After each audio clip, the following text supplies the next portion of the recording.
Hi, my name's Colleen, and I've been a nurse for over 40 years. I'm going to talk to you a little bit today about our heart and if you have a problem with it. Let's just say that you're having chest pain and you want to come into the emergency room to see what's going on.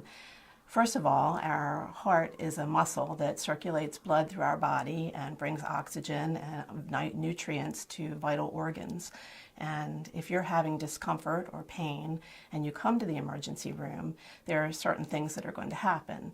You would be seen by a triage nurse who would check your vital signs and ask questions to you about whether or not you're having specific kinds of pain and symptoms that could be varied, and they would put you through a battery of tests to be sure that you're not having severe situations.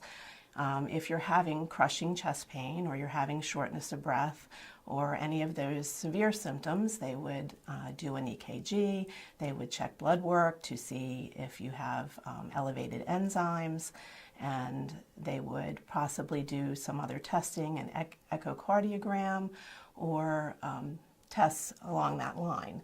And those would be evaluated, and then they would decide whether or not you were going to have further testing. They might need to do a cardiac catheterization, which would require looking into your heart through a tiny camera that is threaded through vessels.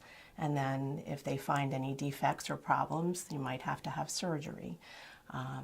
That would be determined by the cardiac catheterization, and you would go from there. A doctor would come in and sit and talk with you about these things, and unless it was an extreme emergency, they would, take you right to the operating room, and they'd have to do the surgery in order to evaluate what is going on. Certainly when we have heart problems, you want to act on that right away. If you're at home, you want to call 911 and get there as soon as possible. And that would be it.